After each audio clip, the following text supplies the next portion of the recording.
비가 오는 중에 또 우리 생명의 전화에서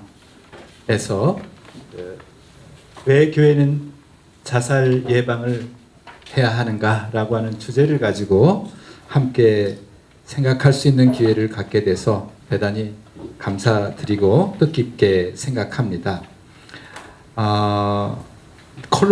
콜로키움이라고 하는 말이 좀 생소하죠. 대부분 세미나라든가 또 심포지움이라든가 이런 말들을 많이 쓰는데 콜로키움이 무언가 이렇게 좀 보니까 이렇게 함께 이야기한다는 그런 뜻을 갖고 있습니다. 그래서 여러 다양한 전문가들이 같이 이야기하는 그런 시간을 갖는데 우리 청중들이 많지 않더라도 우리 함께 이야기한다 이렇게 생각하고 같이 참여해 주셨으면 좋겠다라고 생각합니다.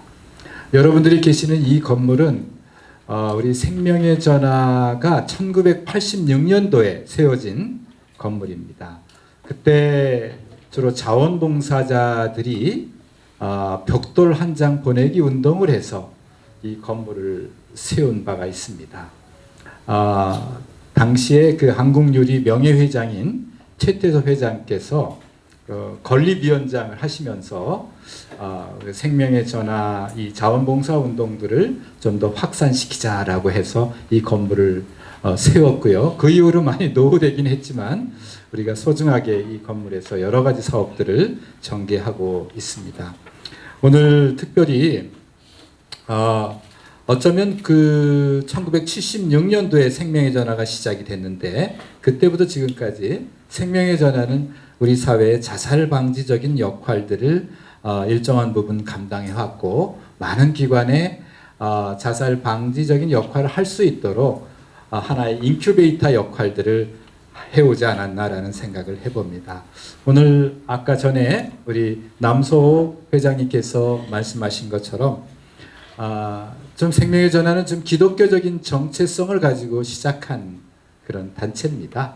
크리스찬들이 많이 중심이 돼서 했지만 지금은 사회복지법인 한국생명의 전화로 있지만 처음에는 기독교적인 정체성을 갖고 해서 오늘의 이 세미나가 이 자리에서 열리는 것이 더 의미 있고 가치 있지 않나라는 생각들을 해봅니다. 남소 회장님께서 우리 한국 교회가 좀 더 그 자살 방지의 플랫폼이 앞으로 돼야 되고 우리 사회의 잉여 인간들 손잡아 줄 수 있는 것 바로 책임적인 역할들을 한국 교회가 해야 되지 않겠느냐라는 그런 말씀을 해주셨는데 너무너무 소중한 말씀이라고 생각합니다. 저희 기관이 그동안 그 역할들을 해왔다고 생각하지만 교회를 대신해서 그 역할들을 해왔다고 생각하지만 또 이런 역할들이 더 한국 교회에 더 확산될 수 있었으면 좋겠다 이런 기대를 하면서 오늘 토론을 이제 준비 시작하도록 하겠습니다. 오늘 토론에는 여러분들이 오셨어요. 교회와 내일의 대표 박승찬 박사님 참석을 해주셨습니다. 감사합니다. 네. 그리고 평택대학교 교수이면서 뭐 사이버 이제 사이버 신학, 사이버 피어선 신학 거기 교수로도 겸임하시는 김미정 목사님께서도 이렇게 참석을 해주셨습니다. 네. 그리고 글로벌 SQ 캠퍼스의 교수님이신 신준식 목사님 참석해 주셨습니다. 네. 지금 현재 그 생명사랑센터를 복지부에서 스탑받아서 운영하고 있는 최원호 목사님, 은혜제일교회 최원호 목사님 참석하셨습니다. 네. 네. 그리고 우리 생명의 전화 이사님이시고 생명의 전화 자원봉사자를 대표하는 위원장이십니다. 우리 박주선 박사님 참석해 주셨습니다. 네. 네. 이 다섯 분들과 더불어서 오늘 주제 기조 강연을 해주신 남서호 회장님과 같이 우리 교회가 왜 자살 예방을 해야 되는지 다양한 분야에서 교회에 보면 교회 조직과 또 여러 이제 교육과 또 여러 해야 될 이제 일들이 교회가 굉장히 많이 있는데 그런 역할들을 각각의 분야에서 각각 전문가적인 그런 시각을 갖고 계신 분들이니까 오늘 토론을 할 때 교회가 왜 자살 예방을 해야 되는지에 대한 좀 더 구체적인 그런 답을 이 자리에서 생각해 볼 수 있지 않을까라는 생각을 해보게 됩니다. 자, 발제하실 수 있는 시간은 한 10분 정도 동안 발제를 하시면 될 것 같고요. 네, 원고가 있으시지만 또 특별히 뭐 하고 싶으신 말씀들이 있으시면 또 추가해서 말씀해 주셔도 좋습니다. 자, 박승찬 목사님, 그 교회와 내일 대표 박승찬 박사님께서 먼저 토론해 주시겠습니다. 네. 저는 그 조직신학을 전공한 또 사람이고 또 그렇다 보니까 좀 그런 시각에서 좀 문서를 작성을 했는데요. 10분 안에 다 하기가 조금 어려울 수 있는 좀 내용인 것 같아서 그렇죠. 제가 여기에 좀 하고자 한 그런 이야기들 그리고 좀 주안점으로 삼았던 문제들에 대해서 이야기를 해보고 그리고 여러분들 또 질문해 주시거나 또 말씀해 주시면은 또 거기 대답하는 형식으로 또 하면 좋겠습니다. 저는 지역사회를 생각할 때 이번에 조금 그 적용을 해보고자 했던 그런 이미지는 잠언 1장에서 그 지혜 여인으로도 지혜 여인으로도 나오고 또 아버지라는 그 이미지를 가지고 또 잠언의 독자들에게 말하고 있는 지혜 그 지혜의 이미지를 가지고 생각을 해봤습니다. 또 이제 지혜서를 연구하시는 분들이 말씀하시기를 그 지혜의 목소리를 통해서 사실은 우리 하나님의 음성을 듣는다라고 이야기를 해요. 근데 거기에서 1장에 보면은 그 구체적으로 20절, 21절 생각이 드는데요. 지혜가 길에서 외치고 광장에서 소리를 높이며 성문 어귀와 또 성벽에서 소리를 친다라고 말을 해요. 근데 거기에 보면은 광장이라는 이미지와 길거리라는 이미지, 성문 어귀와 또한 뭐 성안 그런 어떤 그 장소들은 굉장히 공적인 장소이거든요. 굉장히 공적인 장소이고 뭐 광장에서는 뭐 많은 상거래나 뭐 공적인 그런 미팅이 이루어지는 자리이기도 하고 또 길거리에서 거니는 사람들 우리가 길을 나갈 때 크고 작은 목적을 갖고 나가잖아요. 그렇죠? 작은 목적이면 어디 물건을 사러 갈 수도 있는 것이고 큰 목적이면 어떤 중요한 미팅에 가기 위해서 길을 걸을 수도 있죠. 그래서 그 광장이라는 곳에서 사실은 이 지혜가 소리를 높여 외친다는 것은 그 광장에는 상당히 그 데시벨이 높을 거예요. 왜냐하면 많은 사람들이 모여서 이제 왁자지껄하게 이제 그렇게 소리가 들리는 장소이고 어찌 보면 굉장히 사회의 축소판이라 볼 수도 있죠. 많은 의식적인 행위들을 개인들이 하고 상호작용이 일어나고 어떤 의도가 거기에 반영이 되고 목적에 따른 행위들이 있는 곳이죠. 근데 거기에서 지혜가 부르짖어요. 나의 말을 들으라 라고 부르짖어요. 그리고 어리석음과 죽음의 길로 향하지 말고 지혜와 생명의 길로 향하라 라고 부르짖는 모습이 나옵니다. 근데 그 지혜의 음성을 들을 때 사실은 그 지혜의 음성을 통해서 우리가 또한 신학적으로 그것이 여호와의 그 음성이라고 우리가 이해를 한다면 또한 지혜가 우리가 어떤 이해하는 철학적인 어떤 사변적인 그런 지식이 아니라 실생활에 적용 가능한 어떤 지혜라고 우리가 성경적으로 이해를 한다면 하나님의 그 음성은 생명의 길로 향하라, 생명의 길로 오라 라는 음성은 사실은 광장이 상징하고 있는 우리 사회 곳곳에서도 들리고 있다는 이야기가 될 수도 있겠죠. 그래서 이 부분을 저는 또 이제 칼빈과 또 이후에 아브라함 카이퍼와 같은 그런 신학자들이 개진한 일반 은총과 일반 계시라는 어떤 신학적인 개념과 연결을 시켰습니다. 그래서 일반 계시라는 개념은 하나님께서 이제 근본적으로 창조주이시고 온 세상 만물을 그분께서 지으시고 그분께서 그 창조 세계 안에 우리가 비록 타락하여서 우리가 하나님이 구체적으로 누구신지는 알지 못하지만 어떤 그런 신적인 감각, 종교의 씨앗이라고 했죠. 세멘 렐리지오니스라 해서 종교의 씨앗이라고 표현을 했고 그리고 어떤 신적인 감각, 센수스 디비니타치스라고 해서 종교의 어떤 신적인 감각을 개인들이 지닌다고 말을 해요. 근데 그 말은 내가 기독교인이 아니고 내가 하나님을 믿지 않는다 하더라도 내가 일상을 살면서 초월자가 존재하는가? 신적인 존재가 있나? 내 삶의 의미가 지금 이 땅에서 내가 눈에 보이는 이 현실보다 더 큰 의미가 존재할까라는 질문을 한 번쯤은 해본다는 얘기죠.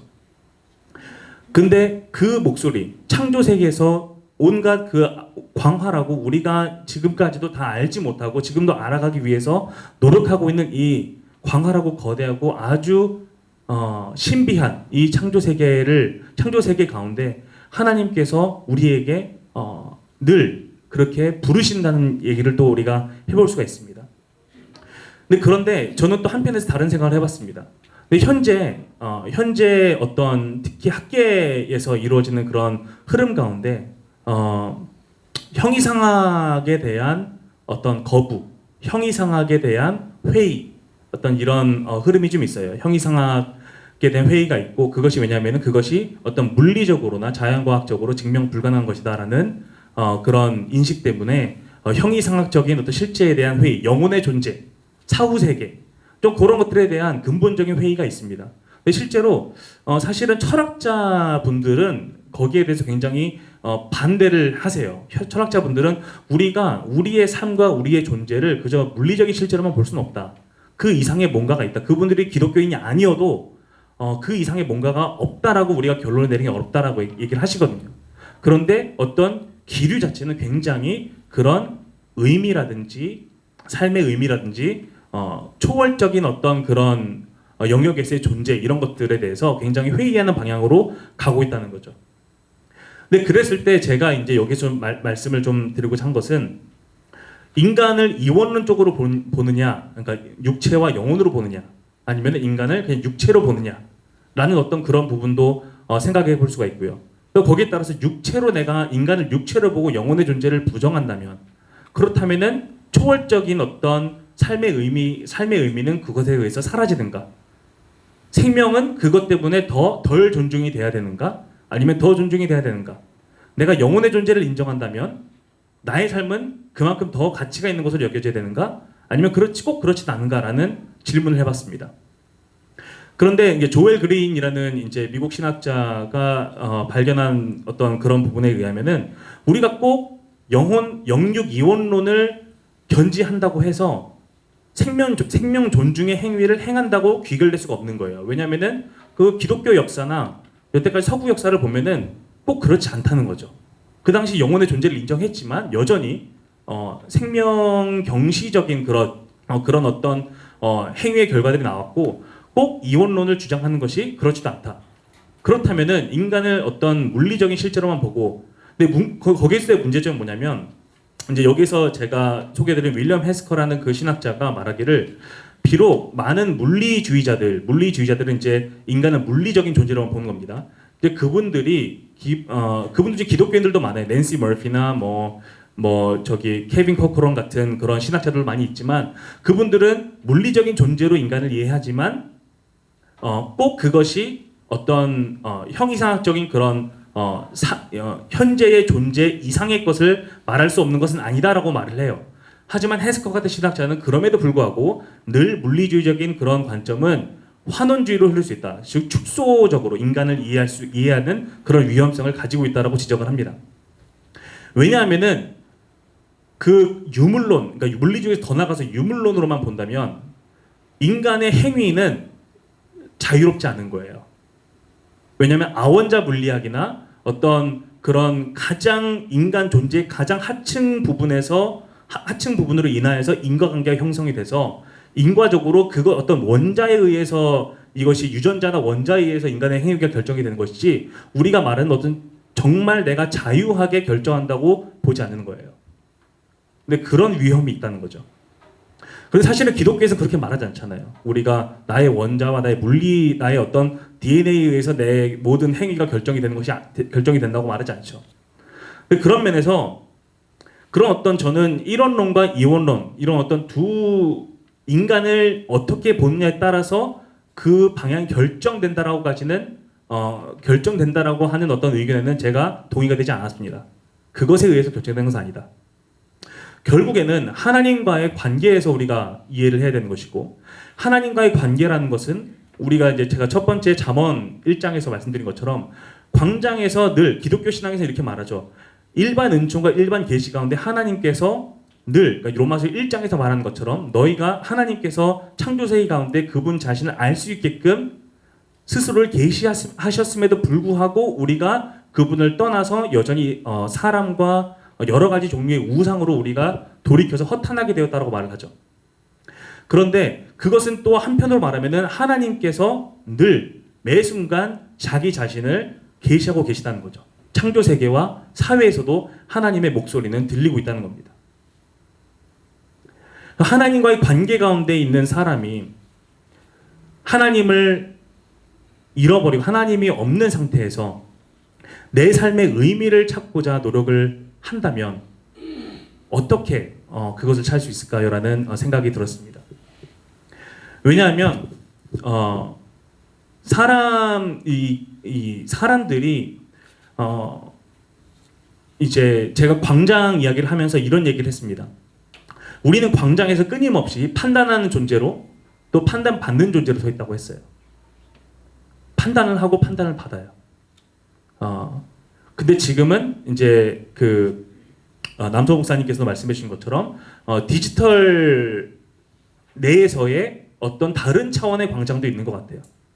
그리고 그곳에서도 서로를 판단하고 또한 동시에 판단받는 자로 서 있는 것 같습니다. 근데 그 여러 가지 그런 사회적 존재이고 그런 사회성을 빼놓고는 살 수가 없는 인간이 늘 판단을 받는 존재 또한 판단을 하는 존재로 서 있는데 판단을 받는 또한 잣대를 통해서 판단을 하기도 하고 또 내가 판단을 하는 잣대로 내 스스로를 판단하기도 하죠. 네. 그럴 때 내 스스로가 그 판단 기준에 미치지 못하고 그럴 때 내 삶의 의미에 대해서 회의를 하게 되죠. 네. 네, 고맙습니다. 네, 우리 목사님께서 이제 우리 박승찬 교수님께서 이제 우리가 이제 기본적으로 인간들은 이제 초월적인 어떤 존재를 향하고 있는데 우리가 하나님과의 관계 속에서 있는 자기 자신을 발견할 때 어떤 의미를 발견할 수 있고 생명 존중 생명 경시 문화에서 생명 존중 생각을 갖고 살 수 있다는 그런 말씀을 하고 싶으셨던 것 같습니다. 네. 그렇게 여러분들 좀 이해해 주셨으면 좋을 것 같고요. 자, 이번에 나중에 또 충분히 좀 많은 시간을 듣고 얘기를 듣고 싶었는데 너무 짧게 말씀을 드리게 해서 너무 죄송합니다. 우리 다음에는 우리 김미정 목사님께서 말씀을 해주시도록 하겠습니다. 네. 네, 안녕하세요. 네. 오늘 주제가 보니까 기독교 생명 존중과 자살 방지를 위한 생명 토크 콜로키움이라는 주제를 가지고 이제 제가 맡은 주제 발표는 토론은 신학과 생명 존중에 관련한 주제가 있었습니다. 그래서 오늘 주제 강연이었던 왜 교회가 자살 예방에 나서야 하는지란 주제로 남 박사님께서 귀한 강연을 해주셨는데요. 그 요점은 결국은 교회가 생명, 문화, 물결 5가지를 저희가 실천해야 된다라는 말씀을 해주셨어요. 그래서 그것도 이렇게 곰곰이 생각해 보니까 결국 교회의 역할이더라고요. 교회의 역할. 교회가 우리가 어떤 일을 해야 되고 그 정체성을 생명 존중과 기독교 신학 교육에 어떻게 이제 접목을 시키면 그 운동이 활성화가 될 것인가라는 것을 살펴보았고요. 그 가운데서 이제 큰 틀을 보니까 지역사회와 생명사랑, 그리고 신학 교육과 생명 존중, 그리고 교회 조직과 생명사랑, 그리고 교회 교육과 생명사랑, 그리고 또 신도와 생명사랑 5가지 오늘 토론 주제 중에 제가 신학 교육과 생명 존중에 관한 토론을 시작하도록 하겠습니다. 생명사랑을 위한 목회 실천 11가지 요소, 즉 첫 번째 정부기관과 유기체적 관계를 유지하고 또 교회의 자율성을 유지하고, 두 번째 연구, 통계, 실적 등 데이터를 축적해가는 일, 그리고 세 번째 찾아가는 상담과 돌봄, 그리고 네 번째 소속감이 부재한 계층의 돌봄, 또 5번째 생명 존중 주간 선포, 6번째 기독교적 시각을 반영한 자살 예방 교육 프로그램 개발, 그리고 7번째, 기독교 전문 자살 예방 센터를 설립하는 것. 그리고 8번째, 온라인 화상 상담 SNS 매체를 활용하는 것. 9번째, 자살 생존자를 위한 예식. 10번째, 체프를 활용한 생명 존중 교육. 11번째, 목회자 양성 교육 커리큘럼에서 생명 존중 교육 실시가 있습니다. 그래서 교회 존재 이유 중에 가장 기본적인 것은 너무나도 소중한 생명을 보호하기 위함입니다. 그래서 저희들이 복음의 궁극적 메시지도 생명을 살리는 것이고 또 그것이 또한 예수님의 사역의 중심에 생명이 있었기 때문이죠. 그래서 신학자 매튜 팍스의 논의대로 하나님이 우리에게 주신 두 가지 은총, 즉 창조의 은총, 또 구속의 은총처럼 생명을 주시고 또 부여하여 주셨고 또 하나님의 창조 은총을 회복하여 주셨고 다시금 그것을 기억함으로써 우리의 그 생명의 고귀함과 존엄함을 재인식하고 교육하고 실천하는 것이 필요하기 때문에 신학 교육에도 그러한 생명 존중의 교육 과정이 필요하다라고 생각이 됩니다. 그리고 기독교 교육은 생명을 살리고 보듬는 교육에 대한 새로운 교육적 활동을 수립하고 계획해야 한다는 것입니다. 그래서 생명 존중을 위한 교육은 장기적이면서도 또 순차적으로 그리고 구체적으로 이루어져야 할 것이고 생명 존중을 위한 다양한 사회적 활동과의 그런 연계를 통해서 관계를 통해서 이루어져야 할 것입니다. 무엇보다도 생명에 관한 신학적인 논의에 대한 새로운 성찰을 기본으로 해서 다음과 같은 5가지 역할 수행이 필요하겠죠. 첫 번째는 생명 존중에 대한 인식 그리고 자살에 대한 선입견을 제고하는 것. 또 두 번째 생명 존중을 위한 자살 예방 교육의 확대입니다. 그리고 세 번째는 생명 보살핌에 대한 교육 교재 개발 또 교육 전문가 양성에 포커스를 둬야 하는 것이고요. 네 번째는 생명 존중과 자살 예방 정책 확립을 위한 공공 신학적 관여도에 대한 부분입니다. 마지막으로는 생명 존중에 기초한 인간의 존중, 또 소통, 배려와 교육을 강화하는 거죠. 그래서 첫 번째 그 타이틀에서 보면 그 기독교 자살 예방 센터인 라이프 오프에서는 9월 10일 이게 이제 전 세계 자살이죠. 그래서 세계 자살 예방의 날을 기점으로 해서 9월 그리고 둘째 주를 생명 보듬 주간으로 함께 지키고 있습니다. 그래서 한 주를 생명 존중에 대한 중요성 및 자살의 새로운 이해를 교회 구성원 모두가 인식할 수 있도록 목회적으로 돕는 것이 필요하다라는 그런 내용도 있습니다. 그리고 두 번째는 생명 존중을 위한 자살 예방 교육의 확대입니다. 이게 가장 시급한 문제인 것 같습니다. 근데 이러한 신학 교육의 문제 입장에 있어서는 이게 하루아침에 되는 문제는 아닐 것 같고요. 저희가 보니까 그 한국 교회와 또 신학 교육이 어느 정도 밑받침이 이제부터라도 시작이 되어야 되지 않을까라는 생각이 들어서 이 교육이라는 것은 훈련이 되어야 되는 것이고 또 좋은 습관이 되어야 되는 것이고 또 그렇게 할 때 우리 모두 각각 또 개인이나 사회나 이 나라 전체가 승리하는 교육 습관으로 이루어져야지 이 모든 것들이 신학교육 프로그램에 안착이 되지 않을까 그런 생각을 했습니다. 두 번째는 생명 존중을 위한 자살 예방 교육의 확대입니다. 목회적 관점에서 생명 존중의 중요성 또 자살에 대한 인식의 전환 아울러서 구체적으로 자살 예방 교육에 대한 실천이 필요한 것입니다. 그래서 자살이라는 것은 근본적으로 예방할 수 있는 것이고 그리고 교육을 통해서 좋은 습관을 그래서 예방의 방법들을 구체적으로 인지하는 것이 필요한 것입니다. 그래서 자살 예방에 대한 범위나 교회의 그런 역할에 대한 부분은 예방 정책의 범위를 참고하는 것도 유용하겠다라고 안용민 그 논문에도 이렇게 실태 연구에 대한 표 1을 살펴보시면 시간이 없어서 일단 참고해 주시고요. 자살 예방의 범위와 대상에 대한 표 1.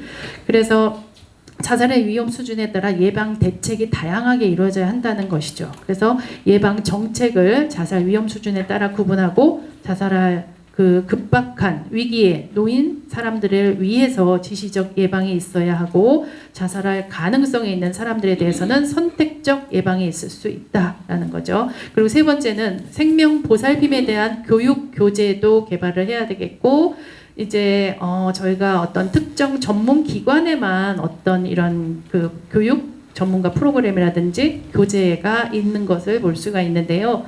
그것도 저희가 이제 신학 교육 안에 접목을 시켜서 또 생명 존중과 돌봄과 자살 예방의 전문적인 교육을 시행할 수 있는 것들이 필요하지 않을까라는 생각을 합니다. 그래서 신학대학의 커리큘럼 안에서도 생명 보살핌과 자살 예방 차원에 대한 구체적인 교육 과정이 이루어질 필요가 있다라는 소리가 많이 있었습니다. 지금까지도. 그래서 이런 맥락에서 보면 모건대학교 신학대학교에도 재학생 450명, 또 650명, 620명들에게 생명 보듬이 교육을 실행한 바가 있었고 또 교직원 대상으로 생명 보듬 교육, 강사 교육을 실시함으로써 자살 예방 교육을 통한 생명 존중 중심의 학교 문화를 만들어 나가고 있다고 합니다. 그래서 이렇게 보시듯이 학교와 또 지역 사회와 정신건강 증진센터와 같은 그런 곳에서도 생명 존중 업무가 이루어지고 있는 단체와 긴밀한 또 협조가 필요하겠죠. 학교 신학 교육으로 그치는 것이 아니라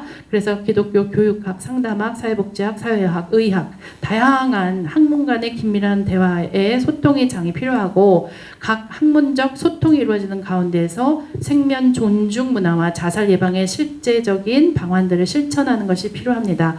그리고 네 번째로도 더 나아가서 이제 국가의 방향 및 가치관 그리고 정치적, 정책적 결정들이 삶의 사각지대에 놓인 사람들에게 희망을 줄 수 있는 것이다. 이 되도록 공적 시민으로서 역할을 성찰하고 강화하는 것이 필요하고요.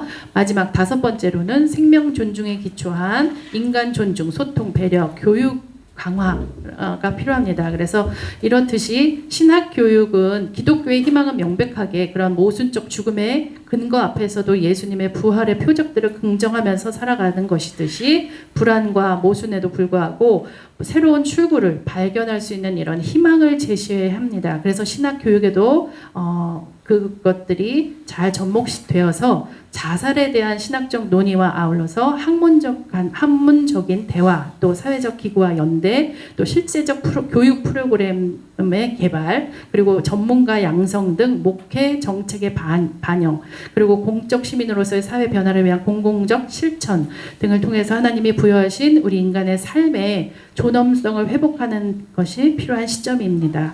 그래서 이제 이 말을 마치겠습니다.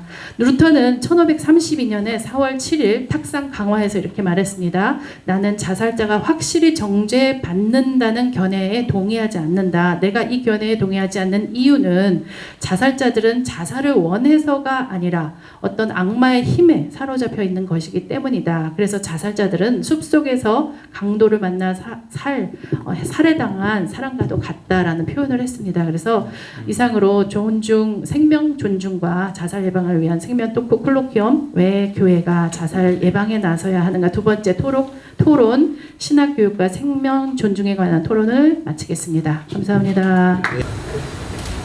대주제 아래 소주제 교회 조직과 생명 사랑이라는 겁니다.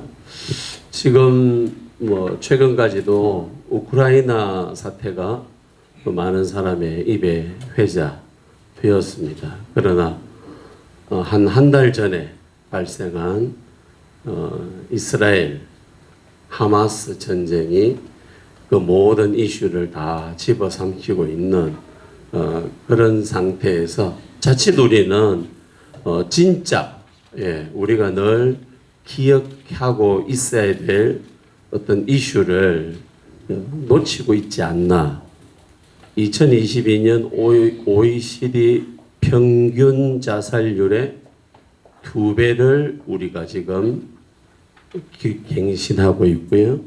2020년 기준 65세 이상 전체 인구의 16.4%가 65세 이상이다.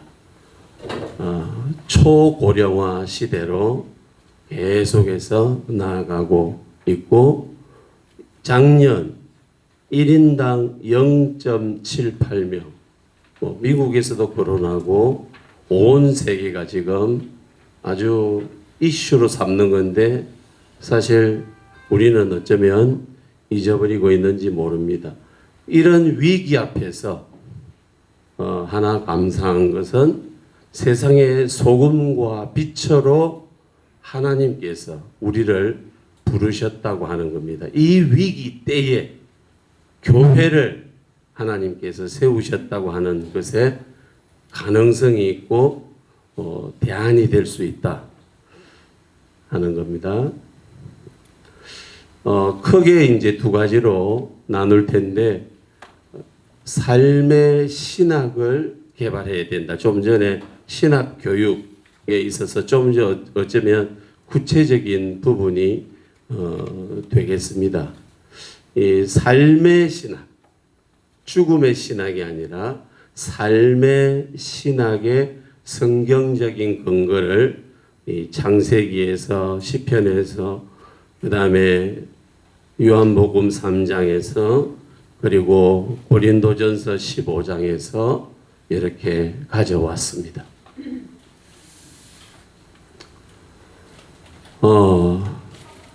예수 그리스도와 초대교회가 그들의 가르침과 더불어서 삶에서 어떻게 삶에 대한 사랑을 보여주었는가. 이 말은 오늘 현대 교회가 사실은 배워야 될, 깨달아야 될 부분이다 하는 거죠. 그래서 성경을 통해서 보면 예수님은 병자들을 고치고 죽은 자를 살리고 굶주린 자를 먹이시기도 하지만 애도자들을 위로하셨다. 슬픔에 빠져 있는 자들을 위로하신 분으로 나옵니다. 그리고 그 예수님은 따르는 자들에게 소유물보다 삶을 소중히 여기고 그런 어떤 삶들을 이렇게 말씀하셨고 초대교회, 사도행전에 나오는 초대교회는 그들이 가지고 있는 모든 것들을 그들이 가난했던 부유했던 모든 것들을 공유하고 모든 사람에게 호의를 베풀기를 즐겼다. 자, 세 번째, 교회와 사회에서 삶의 신학을 적용하고 소통하는 방법을 제시합니다. 다양한 방법과 미디어를 사용해서 규칙적이고 체계적으로 삶의 신학에 대해서 그저 이론적이고 이런 게 아니라 삶의 신학에 초점을 맞추어서 이렇게 가르치고 설교하는 그리고 우리 주변에 개인적으로나 영적으로 삶의 문제로 고군분투하는 사람들을 상담할 준비가 되어 있고 멘토링할 준비 그리고 성경적 지도와 목회적 보살핌을 제공하고 필요시에는 전문적인 도움을 이렇게 제공해 드릴까요? 라고 이렇게 할 수 있는 그런 어떤 삶의 신학을 개발해야 한다 하는 겁니다.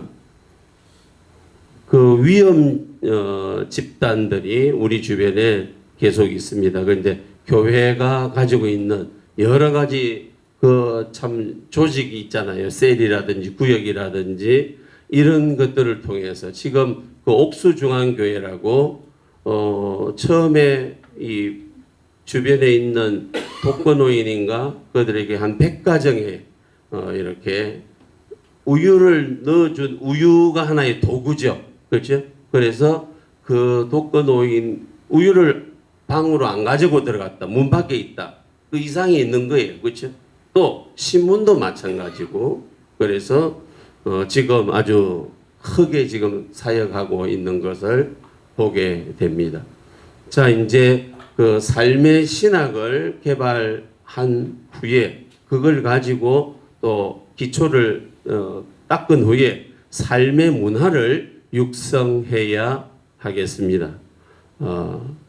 사실 지금 건강한 의미에서 개인주의를 이렇게 확립하고 반대로 소비주의나 유물론이나 허무주의가 지금 이렇게 팽배한 이것이 지금 삶의 신학이 아니라 삶의 문화가 아니라 죽음의 문화를 형성하고 있는 그 저변에 깔려 있는 이런 거에 대비해서 건강한 개인주의를 이렇게 확립함으로 삶의 문화를 육성해야 하겠다. 두 번째, 이 신자 간 친교를 피상적인 게 아니고, 그렇죠? 그냥 의식적인 게 아니고 삶을 공유하고 형제 자매로서 서로를 사랑하고 서로의 짐을 짊어지도록 삶의 문화를 뭐 구역이면 구역, 셀이면 셀이 그런 역할을 하도록 성도들이 그렇게 구성되도록 삶의 문화를 육성하는 겁니다. 그리고 봉사도 예수 그리스도의 모범을 따라서 겸손과 관대함으로 그리고 감사도 이렇게 행하도록 하는 그러니까 실제적인 프랙티컬한 그런 부분이 되겠죠. 자, 그리고 교회가 모든 단계와 차원에서 삶을 양육하고 지원하는 삶의 문화를 어떻게 키울 수 있는가? 여러 다양한 연령대와 삶의 단계에서의 필요와 관심사를 충족시키는 프로그램과 활동을 교회가 실제로 제공할 수 있다. 신자든 신자가 아니든 그리고 건강교육, 재정상담을 비롯해서 이 지역사회 복지와 삶의 질을 향상시키는 자원과 정보를 교회가 지역사회에 제공하고 또 뭐 소그룹이나 이런 여러 가지 같은 것을 가지고 지역사회 간의 연결과 소속감을 촉진하는 공간과 기회로 만들어 갈 수가 있다. 이 지금 시간이 얼마나 다 됐죠? 1분 반 정도. 예, 이거는 여러분이 개인적으로 읽으시고 예. 자, 우리 한국 교회는 삶과 죽음의 마지막 갈림길에 서 있는 이들이 언제든지 찾아갈 수 있는 공간으로 준비되어 있기를 하나님께서 원하십니다. 자살 예방에 특화되어 있는 우리 교회의 다양한 이 조직은 죽어가는 영적, 육적 생명을 살리는 역할 잘 감당할 수 있도록 준비되기를 하나님 원하시고 이것이 예수 그리스도께서 십자가에 달려 죽으시기까지 우리를 사랑하신 그 사랑에 보답하는 길이다. 예, 여기까지 하겠습니다. 감사합니다. 그것을 하기 위해서는 교회의 다양한 조직들, 이 조직들을 아주 잘 활용해서 지역사회 내에서 삶의 문화를 형성해 나가는데 교회가 앞장서 나가야 된다라고 하는 말씀을 해주신 것 같습니다. 너무 감사합니다. 네, 자 우리 다음에는 우리 최원호 박사님, 뭐 실제로 지역사회 내에서 그 역할들을 감당하고 계신데 우리 최원호 목사님께서 은혜제일교회에서 심우하고 계시는 최원호 목사님의 토론이 있겠습니다. 네. 이렇게 콜로키움이라는 것은 사실은 굉장히 이보다 더 프리하게 좀 더 활성화될 수 있는 그런 장이 돼야 되고 내용 또한 마찬가지로 이게 학구적인 것보다가 학문적인 어프로치보다가 좀 더 이렇게 오픈될 수 있는 그런 부분들이 실용적인 이게 메커니즘의 어떤 툴보다도 이것을 적용할 수 있는 부분들로 만들어지는 것이 훨씬 더 수월하고 듣는 사람들에게도 부담이 적어요. 그런 부분들이 모기가 한 마리가 이렇게 모기가 중간에 한 마리 출연하기도 합니다. 아무튼 오늘 이렇게 왜 교회가 자살 예방에 나서야 하는가라고 하는 이 대질문에 대해 갖고는 저는 굉장히 좋게 생각을 합니다. 교회에서 이런 질문에 대해 가지고 질문이 수없이 질문이 이루어져야 되고 질문에 대한 답이 있어야 되는데 저는 제가 최근에 8월 달에 쓴 책을 잠시 제가 소개하고 제 강의를 같이 일맥이니까요. 제가 삼성 이병철 회장 창업회장이라고 하죠. 창업회장이고 그 다음에 이건희 회장이 선대회장이라고 하고 지금 회장을 이제 회장이라고 하는데 창업회장인 이병철 회장이 24가지의 질문을 남겼는데요.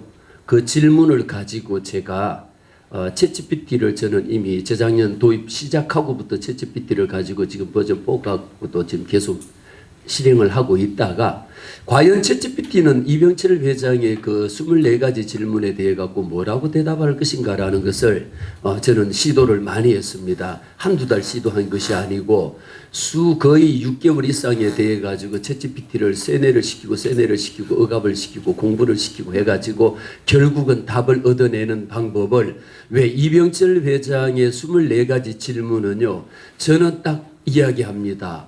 우리 기독교에서는요 24가지 질문에 대해서 목사고시를 봐도 될 만큼 24가지의 질문이 뭐냐 하나같이 구원에 관한 겁니다.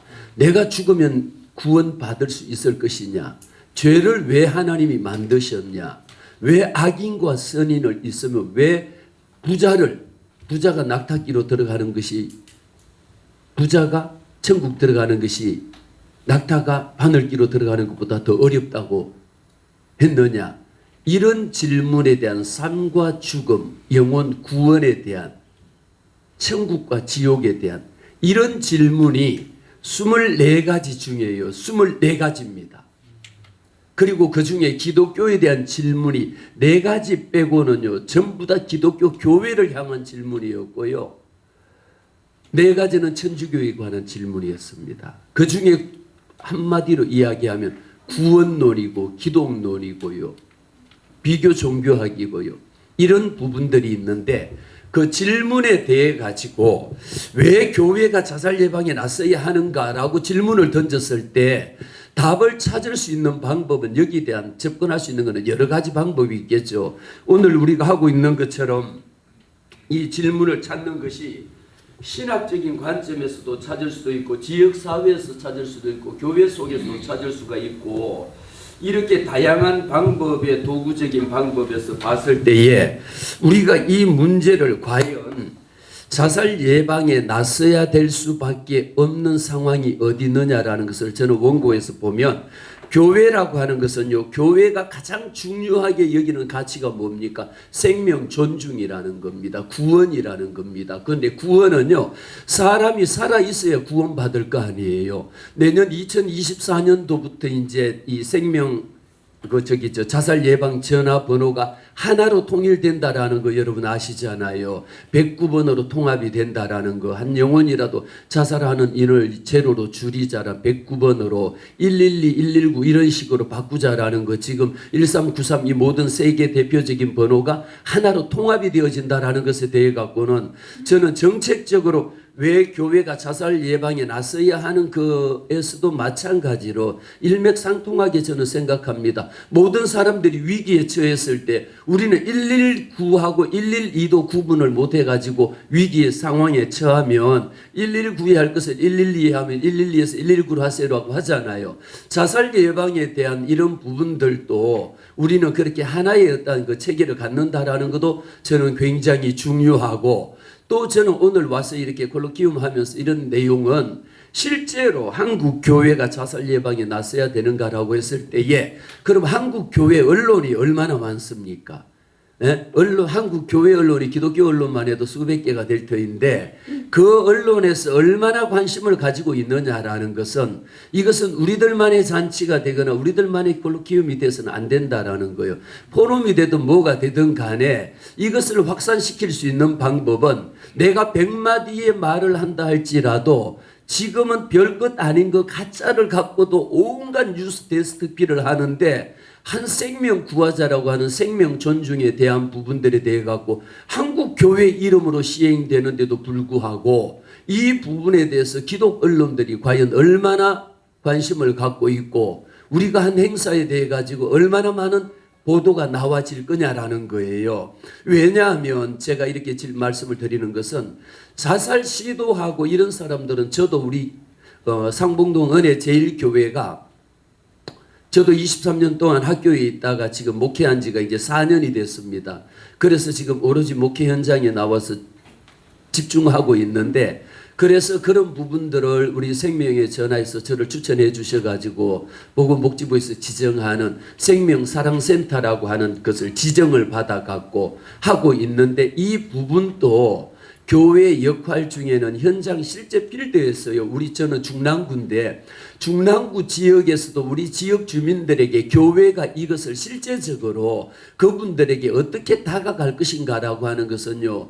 어떤 언론에 나온 것도 중요하지만 끊임없이 지역사회하고 소통할 수 있는 그리고 우리가 이 일을 하고 있다라는 것이 교회만의 어떤 행사가 아니고 교인들만의 행사가 아니라 일반 주민들과 함께 할 수 있는 부분들을 활성화시킬 수 있는 그런 방법이 굉장히 필요하다라고 봅니다. 제가 이렇게 말씀드리는 것은 제가 발제 준비한 것에는요. 앞에서 우리 하신 목사님이나 교수님들이나 박사님들하고 중복된 내용들이 있기 때문에 그 부분들은 저는 그냥 스킵합니다. 건너뛰면서 교회라고 하는 것은 우리가 교회의 교육적인 기능은요. 신학적인 부분은 앞에서 조명을 해 주셨지만 교회가 가지고 있는 기능 중에는 교회는 기능과 역할이 있다라면 교회 교육, 교회의 기능 중에 이게 교육이라고 하는 것은 예수님의 티칭 메소드라고 하는 것만큼 훌륭한 방법이 없잖아요. 이런 교육적인 측면에서 이것을 얼마나 신학적인 견해로 봤을 때에 자살에 대한 접근 방법 많이 있습니다. 자살하면 지옥 간다라는 거 우리 시작할 때 모두 발언해 주신 남서 목사님이 우리 지난 포럼에서 아주 명쾌하게 그런 부분들에 대해 가지고 뭐 여러 가지 그 후에 후속적인 여러 가지의 그 일은 있었지만 어쩌면 그런 부분들이야말로 큰 하나의 획을 그은 겁니다. 자살하면 지옥 간다라고 하는 것에 지옥 간다라는 것에 대해 갖고도 한국에 그것은 불문율처럼 정해져 있는 부분입니다. 그러나 이 부분에 대해서 천국 갈 것이냐 지옥 갈 것이냐라는 것은 그것을 우리가 속단할 수 있는 문제가 아니라 그 문제야말로 신의 영역인 거예요. 그것은 하나님의 절대 주권이다라는 것을 우리는 빼놓을 수가 없습니다. 물론 천주교 다닌다 해가지고 지옥 간다라는 거 꼭 그것만 또 아니잖아요. 우리 개인적으로 예수만 믿으면 구원받고 천국 가는 것이고 그 후에 상급하고는 다른 문제잖아요. 그래서 교회적인 기능으로 봤을 때에 이런 부분들을 얼마나 한국 교회가 회피하고 있느냐 거기에 대해서 적극적으로 대응하고 있느냐 아니면 회피하고 있느냐라는 걸 보게 되는데 교회는 이 부분에 대해서 이 문제에 대해 갖고 지금까지는 그렇게 맞닥뜨리고 싶은 문제는 아니다라는 거예요. 껄끄러운 대상이라는 거예요. 회피할 수밖에 없는 전략이라는 거죠. 그래서 그 문제는 누구나도 어떤 목사님은 자살하면 장례 집례를 아예 공식적으로 안 한다라고 실제 하잖아요. 이런 부분들을 봤을 때에 우리 교회가 영적인 문제뿐만 아니라 정신적이고 사람이 살아야지. 지금 저출산 문제가 얼마나 심각한지는 아시잖아요. 저출산 정책을 위해 갖고 무려 49조라고 하는 돈을 쏟아부었지만 출산율은 더 떨어졌잖아요. 이런 부분들 우리가 출산 정책을 위해서 49조를 쏟아부었다라면 OECD 국가 중에 자살률이 1인데 이것을 위해 갖고 몇 조를 쏟아부었느냐라는 것은 정말 한국 정부를 대상으로 해가지고 우리가 교통사고 예방, 교통사고 사망자 줄이기 위해 가지고 예산 쏟아부은 것하고 저출산을 위해 가지고 쏟아부은 예산에 대비했을 때에 저출산 저는 공개적으로 이야기합니다. 출산도 중요하지만 출산보다 더 중요한 것은 뭡니까? 살아있는 아이들이 죽지 않아야 될 거 아니에요. 보건복지부에서 공식적으로 발표한 청소년 사망 원인 1위가 자살입니다. 청소년들이 위암이나 폐암이나 대장암, 간암으로 죽는 게 아니고 자살로 인한 것이 사망 원인 1위로 작년에 올라가서 발표가 되었습니다. 그렇다면 이런 부분들에 대해 가지고 한국 교회는요, 이것은 이제 이 문제야말로 가장 임팩트 있게 실천할 수 있는 조직이 불교라고 하기보다, 저는 천주교라고 하기보다가요, 저는 한국 교회만큼 생명 존중, 생명 사랑을 부르짖는 종교 집단도 없다라고 봅니다. 한국 교회야말로 이 부분에 대해 갖고는 생명 존중할 수 있는 가장 최적화되어져 있고 이미 실천해 오고 있고요. 이를 위하여 수많은 지역 사회를 구원하기 위하여 너무도 많은 일을 하고 있는데, 이런 부분들이 우리가 좀 더 하나의 이벤트적인 부분이 아니라 교회가 갖고 있는 부분을 연합체를 구성을 했으면 저는 좋겠다라는 생각을 결론적으로 말씀을 드리고 싶습니다. 지금 다니엘 기도 하나만 제가 말씀을 드리고 이것은 정리인데요. 한국에 한기총도 있고 한교연도 있고 뭐 세 개의 대표적인 단체가 있는데 우리 남수호 총장님 잘 아시잖아요. 대표적이잖아요. 그런데 이번에 보세요. 이번뿐만 아니라 지금까지 쭉 해오고 있는 것 중에 한국 교회가 언제 16,000개 교회가 하나가 돼갖고 연합절, 부활절 예배라든지 이런 걸 행사한 적이 있습니까? 한교총 하면 한교총 자체 행사지고 한기총 하면 한기총인 거죠. 그런데 다니엘 기도라고 하는 것을 거기에 이번에 16,000개 교회가 참여해 갖고 하나의 공통된 주제를 놓고 기도하고 공동 기도문을 놓고 기도하고요. 여기 이런 거에 우리가 할 수 있는 것이 그와 연합해 가지고 한국 자살을 줄이자, 생명 존중하자라고 하는 이런 부분이 거기에 함께 걸 수 있다라면 한국의 대표적인 한기총, 한교연면 이것보다도 2만 개 교회가 함께 할 수 있는 자살 예방 이런 메커니즘을 정말 그런 그 하나의 플랫폼에 실른다라면 개교회주의 어떤 그 특정 교단이나 교파를 초월해야 됩니다. 우리는 자살 예방요 한교연 통합청에서는 죽고 합동청에서는 안 죽습니까? 국제 독립에서는 안 죽습니까? 아니잖아요. 생명 존중은 왜 살아있는 아이들이 살아 있어야지. 저출산보다 더 중요한 것은요, 한 아이가 중고등학생 한 명이 죽으면 한 가정이 몰락이 되잖아요. 이런 부분들에 우리 정말 왜 교회가 자살 예방에 앞서야 하는가라고 하는 것은 교회 전체적인 초교파적인 교단을 초월하고 교파를 초월해서 이 부분에 대해서는 우리가 한국 교회가, 저는 이 부분에 대해서 우리가 교회적인 교육적인 측면에서 이 부분을 저는 제안 드리고 말씀을 마치겠습니다. 감사합니다. 네, 아주 열정적으로 이렇게 토론을 좀 해주셨는데, 이제 굉장히 동의하는 바 중에 하나는 자살 예방에 대해서는, 자살 방지에 대해서는 교파가 필요 없습니다. 다 하나가 될 수가 있다고 생각되는데, 말씀하신 대로 그렇게 되기를 좀 꿈꿔보고 그런 희망을 갖게 됩니다. 너무 감사드리고요. 자, 이제 마지막 그 토론자가 나오셨습니다. 우리 박주선 박사님이신데요. 유일하게 앞에 분들은 다 목사님들이신데 우리 박주선 박사님 지금 집사님이신가요? 네. 우리 그 평신도 우리 집사님께서 우리 평신도와 자살 예방 이런 주제를 가지고 말씀을 해 주시도록 하겠습니다. 네.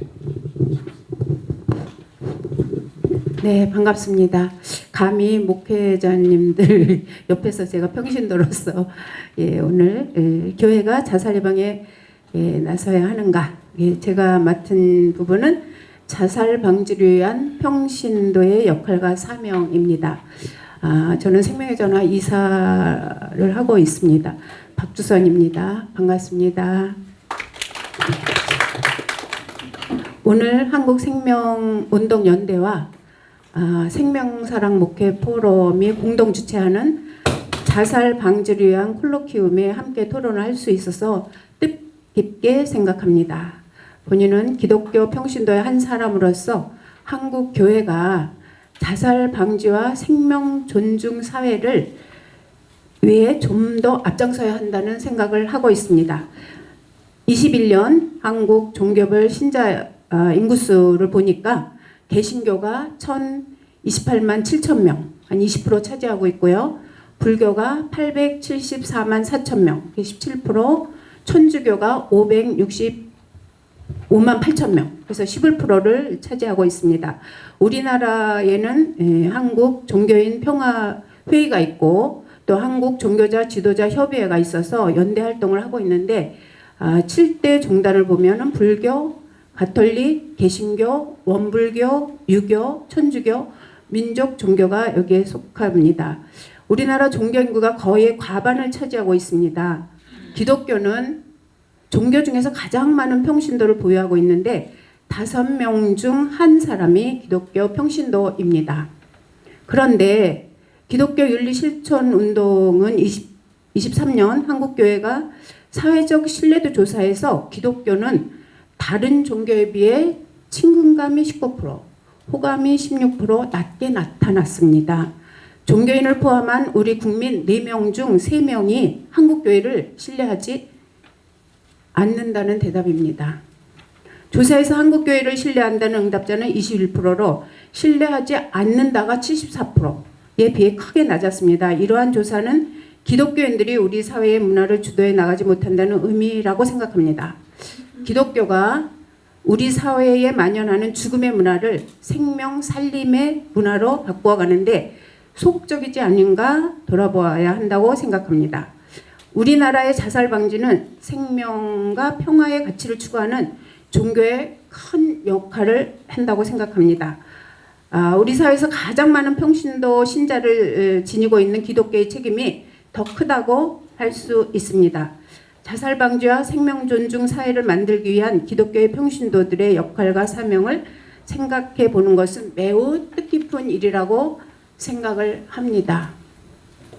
먼저 교회의 다양한 평신도 조직을 활용해서 생명 존중 사역을 감당할 수 있겠습니다. 교회는 예수 그리스도를 구주로 고백하는 믿음의 공동체입니다. 교회의 구성 요소인 캐리그마, 말씀, 코이노니아, 친교, 디아코니아, 봉사입니다. 그런데 목회자는 예배를 통해 말씀을 전하고 또 대부분의 친교와 봉사는 평신도 신자들의 몫이라고 생각합니다. 그런데 교회가 목회자 중심으로 운영되다 보니까 평신도들의 역량과 지도력이 발휘되지 못하는 경향이 있습니다. 평신도들이 각종 위원회를 두어 자기들이 가지고 있는 전문적인 지식과 역량을 발휘하게 해야 합니다. 그런데 지금은 교회 내 봉사에 한정되고 교회 밖의 사회 문제에 눈을 감고 있지는 않는지 반성해 보아야겠습니다. 교회가 사회의 빛과 소금의 역할을 감당하려면 교회 하나 봉사뿐 아니라 지역사회를 위해 열린 교회가 되어야 한다고 생각합니다. 특히 지역사회에 고립되고 소외된 사람들을 위해 찾아가는 봉사를 할 수 있다면 생명, 사랑, 실천과 자살 방지에 큰 역할을 할 수 있으리라고 생각합니다. 한국교회의 문제는 사랑의 실천의 실패라는 말씀을 했던 한 원로 목사님의 말씀이 생각납니다. 사랑의 실천이 기독교의 핵심 가치라면 생명, 사랑, 생명 존중 사회를 위해 우리 평신도들이 나서야 할 때가 되었다고 생각합니다.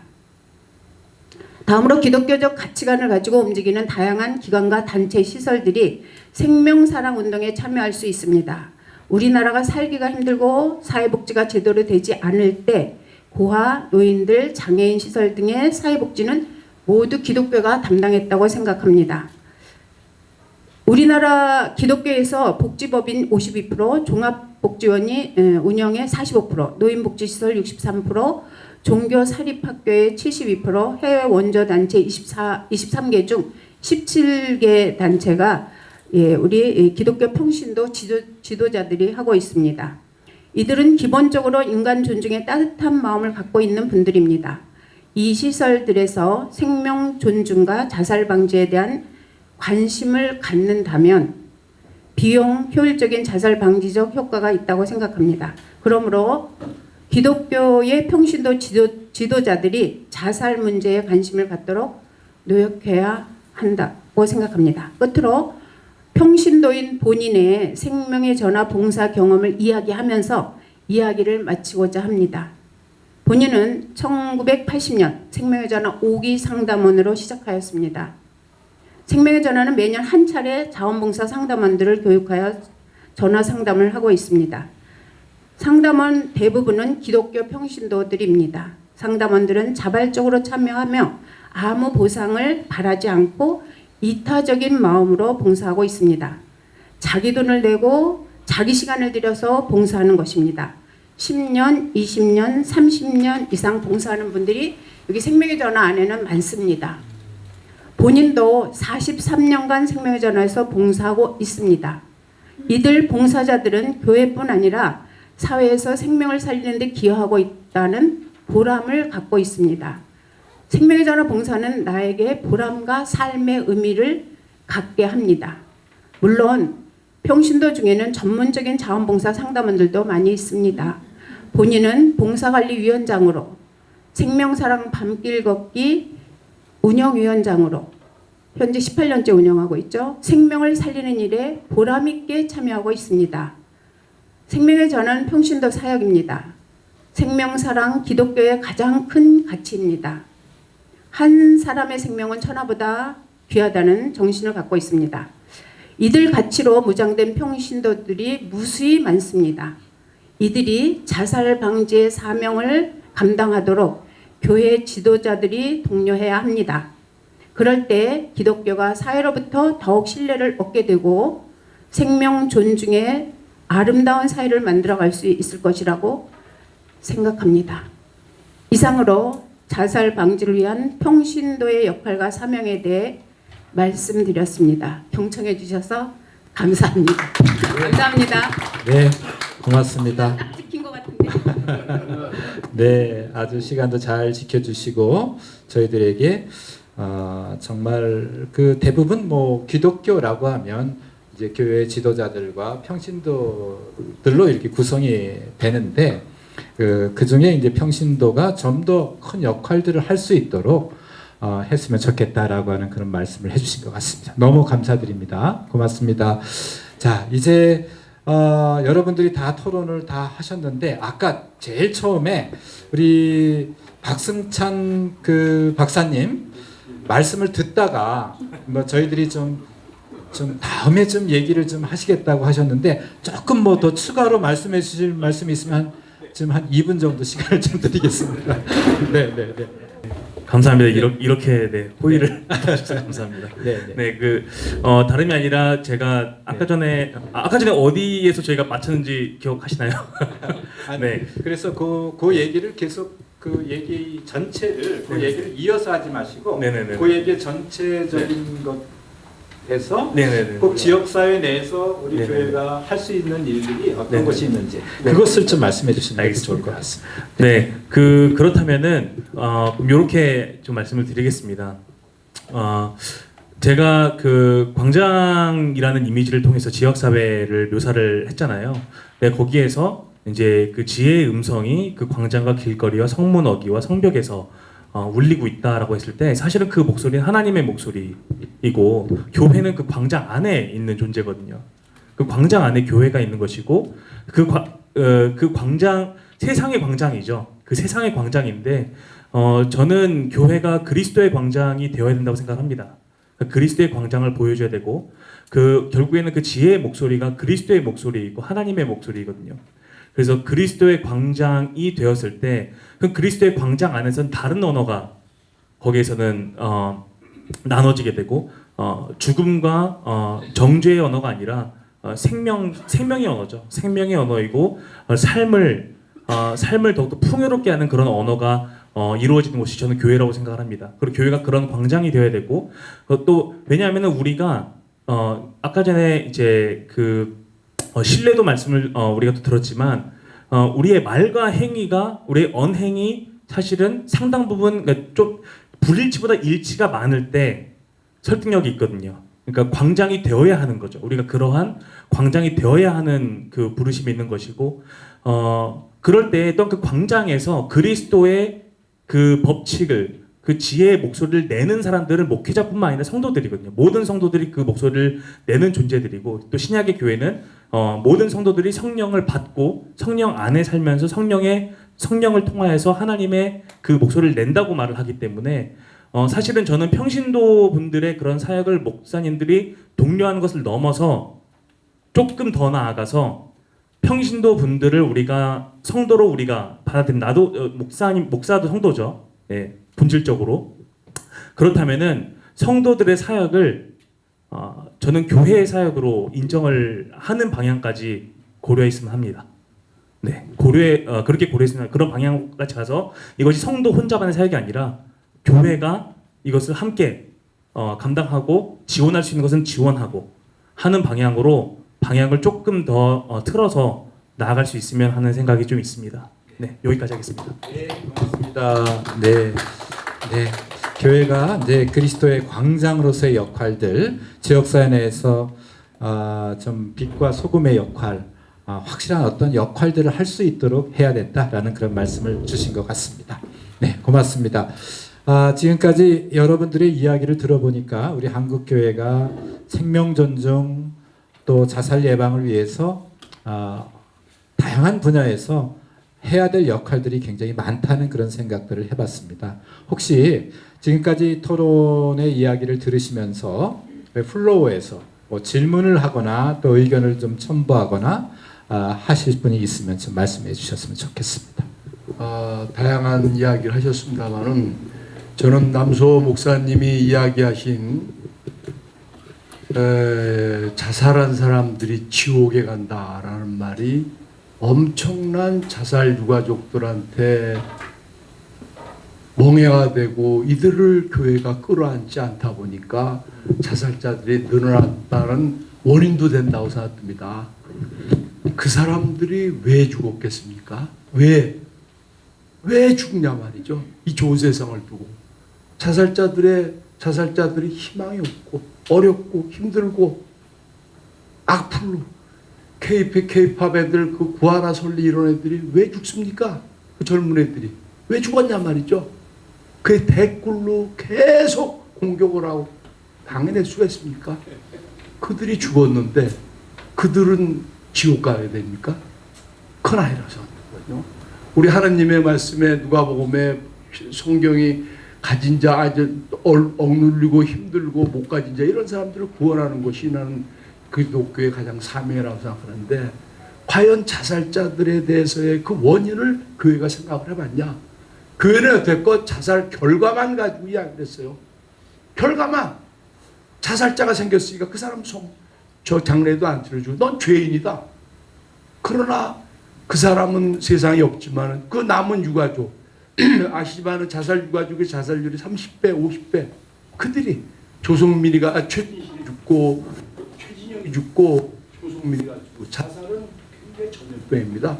남은 유가족이 그렇게 아픔을 당하고 고통을 당하고 그런 사람들을 교회가 끌어안고 이 자살자가 왜 자살했는지 경제적, 사회적, 문화적 지금 자살이 굉장히 큰 문제입니다. 왜 죽는 사람들이 그 사람들이 모자라서 죽었습니까? 정치인들 제도적인 문제 공소권 없음이란 아까도 이야기 공소권 없음 죄진 놈이 공소권 없으니까 나만 죽어버리면 된다 이거죠. 남은 가족들 보호해. 정치인들이 그런 거 아닙니까? 자기 남은 가족들 보호해서 지가 죽어버리고 대통령이 전 세계에 죽는 나라가 어디 있습니까? 대가리 돌박이에 박아 죽는다? 이건 있을 수가 없고 엄청난 죄라고 저는 생각합니다. 엄청난 죄입니다. 그 대통령 하나 만드는데 국가가 몇백조가 들어간 사람이 돌박이에 죽어버렸다? 굉장히 큰 책임입니다. 그러나 그런 사람들 미국은 그런 사람들 200년 때려버려요. 200년 때리고 100년 때리니까 자살 함부로 할 수가 없죠. 우리는 공소권 없음이라는 아주 악법에 의해 가지고 자살자가 면탈이 됩니다. 이러한 원인들, 자살하게 된 원인들을 면밀히 분석하면 그러니까 여태껏 자살에 대해서는 한국 사회가 개인적인 걔가 성격이 걔가 적응을 못하고 이래서 다 넘겨버린 겁니다. 개인적인 문제. 그러다 보니까 교회도 책임을 안 진 거죠. 그 사람이 죄인이다. 어떻게 죄인이냐고. 그 사회가 환경이, 문화적 이렇게 만든 거 아닙니까? 그래서 저는 제가 이거를 상당히 저는 아까 남수호 목사님이 그래서 저는 이 자살 문제를 교회에서 자살 예방 센터를 만들고 이런 문제를 지역 사회화 한다는 거 굉장히 공감을 합니다. 우리 남 목사님이 교회가 할 수 있는 역량이 한계가 있죠. 아무래도 지역에 여기 성북구청장 예산이 있고 조직이 있고 지원해야 되죠. 아까 좋은 일 구리시장이면 얼마나 높습니까? 그 지역의 왕아입니까? 이 사람이 예산과 조직과 이걸 지원해야 되는데 교회가 지역사회와 함께 이런 힘들고 대부분 자살자들이 왜 희망이 없고 절망과 경제적으로 어려워서 7천만 원 때문에 애를 둘을 죽이고 남편 마누라 죽이고 자기가 자살하는 이런 사회가 됐지 않습니까? 그 돈이 얼마나. 그래서 저는 그렇게 어려운 사람들을 교회에서 이걸 연결시켜주는 자리, 이걸 지자체에다 연결시켜서 아까 구리시장이 지자체와 연결해서 그들의 어려움이 경제적인지 사회적인지 네. 법률적인지 다양한 원인들을 그런 걸 보듬고 않는다고 그러면은 굉장히 교회가 큰 역할도 하고. 저는 예전에 여기들 여의도 광장에서 교회 이런 활동들을 많이 했어요. 100만 명 성도들이 모여서. 그래서 우리 교회가 진짜 종교 종파도 여러 가지 많다고 그러지만은 잠실운동장에서 생명사랑 이걸 어떻게 할 건지 종단이 모여서 한다고 그러는데 그럴 때 대통령을 부르는 거죠. 대통령이 국가의 가장 우두머리 아닙니까? 생명이 가장 중요해. 국가가 뭡니까? 13,000명 죽었는데 국가는 지금 뭐 했냐 이거죠. 그래서 저는 교회가 우리 여기 참 중요하신 목사님들이 하나하나 주옥 같은 말씀하셨는데 교회가 이럴 때 진짜 저출산 이러는데 13,000명을 절반만 해도 구할 수 있고 그동안 13,000명 중에 20%면은 근 3,000명의 신도들이 죽어나가고 있지 않습니까? 3,000명의 신도들이. 그러면 이러한 것을 종파를 떠나서 이런 거를 하면 어떨까 이런 생각이 들어서 맞습니다. 네. 아유, 평상시에 늘 우리 자살 문제에 대해서 안타깝게 생각하신 그런 마음을 느낄 수가 있었습니다. 네, 말씀하신 대로 저도 그렇게 될 수 있기를 간절히 바라고 기도합니다. 네, 여러분들께서 이렇게 많이 말씀을 해주셨는데 오늘 처음 발제를 해주신 기조 강연을 해주신 우리 남소 목사님께서 좀 정리를 좀 해주시면은 좀 어떨까라는 그런 생각을 좀 해봅니다. 네. 하십시다. 여러분들이 이론적인 말씀도 계셨고 프랙티컬하게 현장에서 산 경험을 말씀하신 분도 계셨고 오늘 이 콜로키움은 상당히 복합적인 컨버전스한 그런 토론의 장이 된 것 같아서 저는 감사하게 생각하고 한 가지 오늘 제가 참 요 건자에 늘 아쉬움이 되는 자살에 대한 뿌리가 과연 정신적인 문제로만 국한시킬 수 있는가. 지난번 제가 구리 시장과 더불어 정신과 의사도 왔을 뿐만 아니라 직원이 있더라고요. 그 담당 직원이. 제가 이 강의를 하기 전에 뭘 먼저 했냐면은 디프레이션, 우울증 척도 검사를 먼저 하더라고요. 사실 그건 제 전공이거든요. 우울증뿐만 아니라 정신 진단 검진 이건 제가 전공인데 그걸 해요. 그래서 이걸까지 하느냐라고 했더니 구리시는 그 정신 건강을 위해서 시민들의 우울증 검사를 해서 그 위험 요소에 걸쳐 있거나 보드레인에 걸쳐 있게 되면은 다 도움을 준다 이거예요. 선제적으로 시에서 연락을 하고 도움을 준다. 참 감사하더라고요. 근데 우리 서울시만 해도요. 은둔형 외톨이가 13만 명이라고 하잖아요. 이들이 제일 취약된 분들이에요. 이 자살의 경계선에 걸쳐 있는 분들이 제일 많은 데가 은둔형 외톨이들이고 전국적으로 20만에서 30만 정도가 된다고 하니 이거 참 늘 가슴에 한 구석에 무거운 짐이 달린 것과 같은 느낌을 저는 느껴요. 그래서 이 교회가 안에 틀어박혀 있는 이 은둔형 외톨이들을 어떻게든 끌어내야 되지 않겠느냐. 사실 우리가 이 외향적인 성향을 지니고 있는 우리 양 교수님 보면 상당히 외향적인 기질이거든요. 에너지가 바깥으로 막 나가요. 뭐라고 하지 않아도 가르칠 때가 너무너무 많으신 분이에요. 그러나 반대로 내향성이 인트로버전이 강한 사람들은요 싫어요. 막 나대는 것도 싫고 가는 것도 싫고 말하는 것도 싫고 자꾸 안으로 어두운 데로 혼자 이러다 보니까 사실 이 내향성이 깊어지는 것은 병입니다. 근데 외향성이 큰 것은 병이 아니에요. 그래서 우리 사회 그 문화 자체가 그 안에 있는 사람들을 좀 끌어낼 수 있는 그런 것도 좀 해야 되겠다. 잘 노는 사람에게 노는 장을 안 만들어줘도 되고 정말 저 사람들을 좀 끌어낼 수 있는 장을 우리 교회와 사회가 좀 배려하는 것이 참 좋지 않겠는가. 특히 낙엽지고 이 어시시하고 이 겨울로 접어들어가는 이때 모든 분위기나 모든 상황이나 이런 것들이 더더욱이 힘들게 하는 것만 같아서 어떻게 하면 우리가 좀 그분들에게까지 좀 할 수 있는 방법은 없을까라고 하는 숙제를 함께 좀 나눠보면서 오늘 어쨌든 전체적인 토론의 내용을 보면 종합적으로 훌륭한 내용들로 진행된 것 그렇게 평가를 하고 감사 말씀을 드리겠습니다. 네, 고맙습니다. 이제 마무리하겠습니다. 얼마 전에 그 국민통합위원회에서 발표한 자료를 보니까 우리나라에서 외로움 은둔자들이 280만 명이 된다는 통계를 발표한 적이 있습니다. 그 통계뿐만 아니라 1년에 고독사로 돌아가시는 분들도 한 3,400명가량이 고독사로 돌아가신다고 합니다.